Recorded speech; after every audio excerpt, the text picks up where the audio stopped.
महानगरपालिकेची इंद्रियानं भरभर होत नाही। त्या पोरगाचा हकनाक जीव गेलेला साहेब, आज जर आपल्यावर पितलं असतं, हे काय आमचं पोरगं नाही आहे, पण आपण त्या महिला आहे म्हणून मला असं म्हणायचं आहे की सगळ्यांनी दक्षता घ्या। लहान लहान लेकरं खूप आहेत गल्लीतली आणि शाळेच्या आवारात सुद्धा। आणि साहेब गटर पण नाहीत आमच्या गटर अजिबात नाही, आणि गटरी ओपन आहे आणि त्या पण एक एक आहेत त्या बारक्या आहेत। माझ्या पण साहेब रोडवर सध्या पाणी आम्ही परिषद एक जण बोला यांचा मुद्दा मेन बोलू। लिकेज साहेब तुमचं पाण्यात थांबले गेले, ह्यांचं पाण्याचा विषय तुला ह्यांच्यात एक साईडला गटरी आहेत आणि एक साईडला नाही। आता ह्या जे काकींचा विषय आहे तिथं 14,75,000 रुपये देशमुख साहेबांनी ऑलरेडी इस्टिमेट केली। कुणाला साहेब म्हणते कुठं काय लेवलला आहे साहेब ते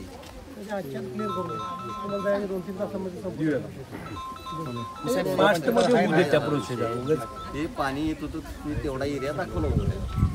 आता ह्याला काय झालं, आता इथं समोर शाळा आपण जायचं त्या शाळेला पण जायला रस्ता नाही, शाळेला जायला रस्ता नाही मुलांना।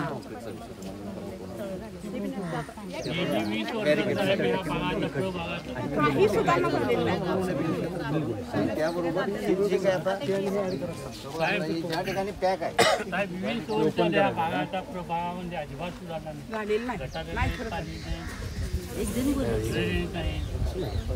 बायका पाय घसरून पडते, चुकीचं नाही बोलू सुविधा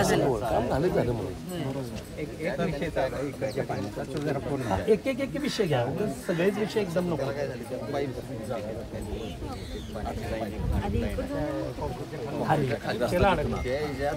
परत काहीतरी डिजिटल बोर्ड काहीतरी पाठवलं, डिजिटल बोर्ड जाऊन त्याला पटवून बाकीचे काम केला पाहिजे।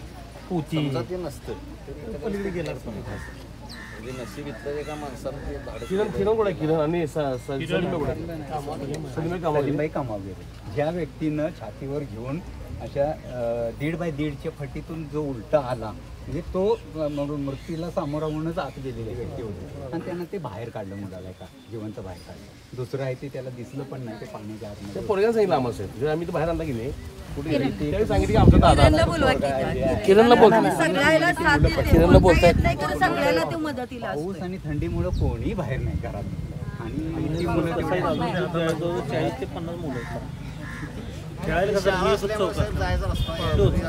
शॉर्टकट जाते कवर काय मग त्याला बघा की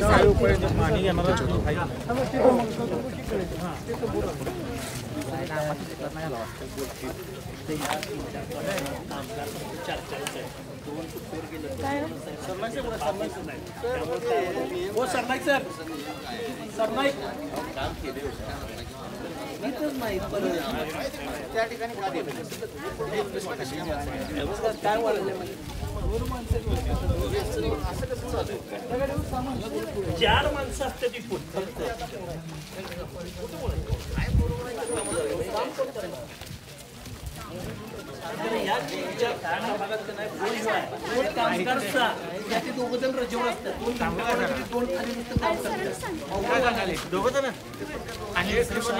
नाही बसून राहते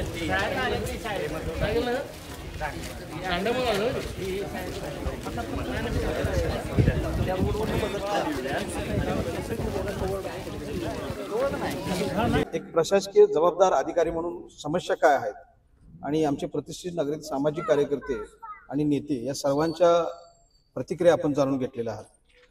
तर मी प्रत्येक वेळी सांगतो की मी या भागातला मीडियाचा प्रतिनिधी आणि त्याबरोबर नागरिक असतो, त्यामुळं नागरिकाच्या भावना मी पाठीमागं बोलून दाखवलं होते की प्रशासकीय अधिकारी येतात फक्त आणि हा जो इन्सिडेंट घडलेला आहे तो त्याच्या काय वेदना आहेत ते त्यांच्या आईवडीलच जाणं।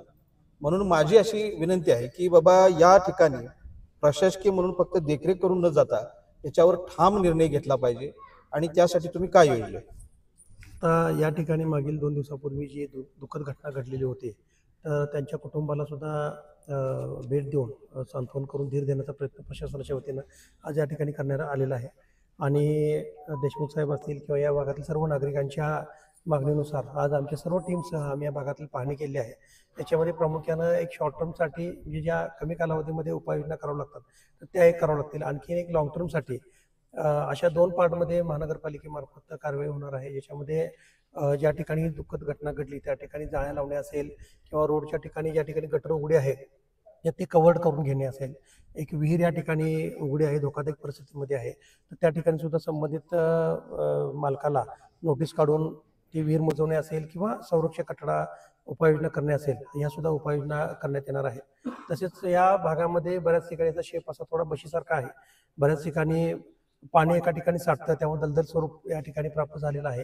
त्यासाठी सुद्धा इतर काही शासनाचे जे निधी आहेत, मग जागतिक बँकेची MRDP असेल किंवा इतर फंड असेल, तर त्याच्यामार्फत एक लॉंग टर्मसाठी आपल्याला एक DPR बनवावं लागणार आहे. कायमस्वरूपी हा प्रश्न सोडवण्याच्या दृष्टिकोनातून सुद्धा आम्ही अभ्यास करून लवकरात लवकर त्याच्या उपाययोजना करणार आहोत. धन्यवाद.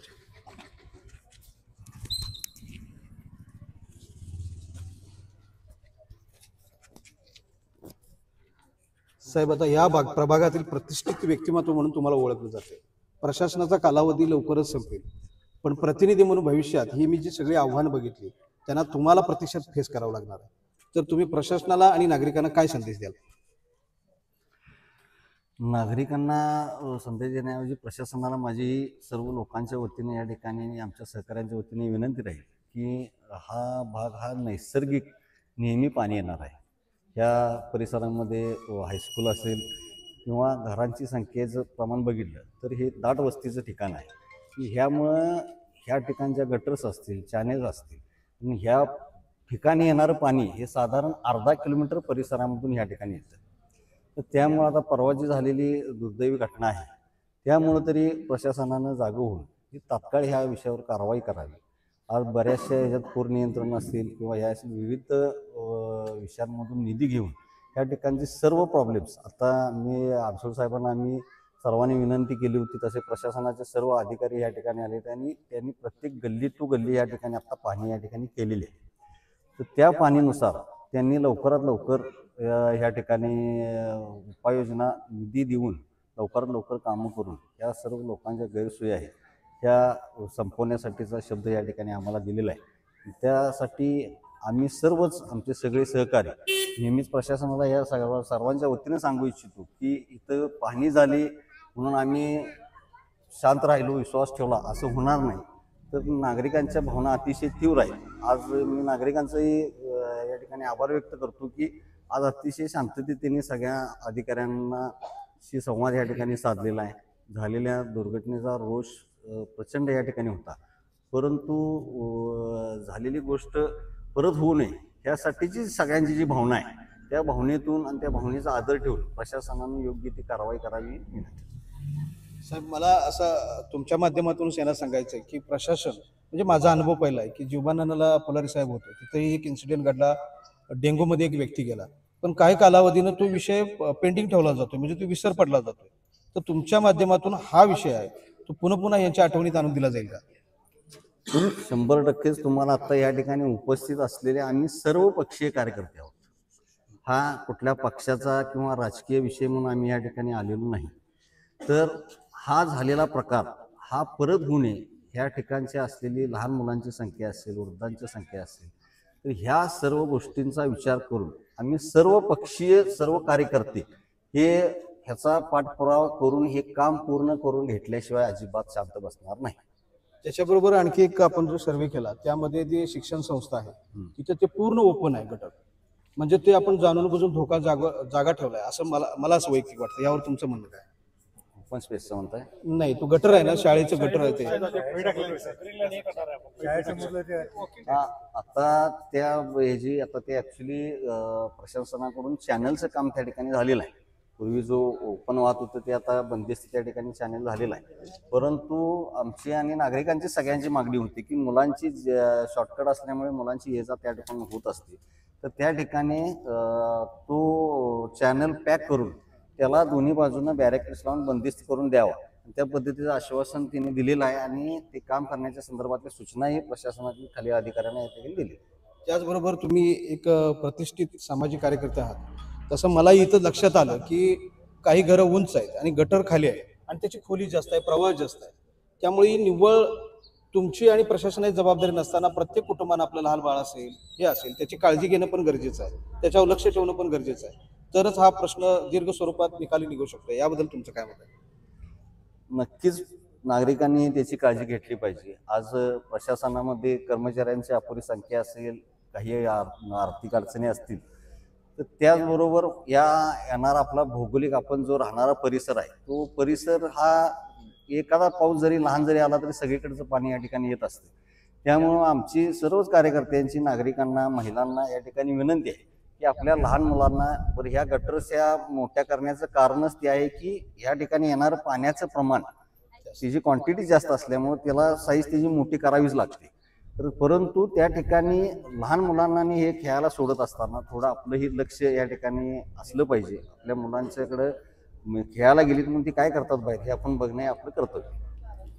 सर्व नागरिकांना चॅनलच्या माध्यमातून साहेबांच्या माध्यमातून केलेली विनंती अशी आहे की निव्वळ हे प्रशासन किंवा साहेब हे सगळं साध्य करू शकत नाही, तर तुम्हालाही घरच्या महिला म्हणून लहान बाळं वगैरे आहेत त्याच्यावरती लक्ष ठेवणं ही भविष्यातली गरज आहे.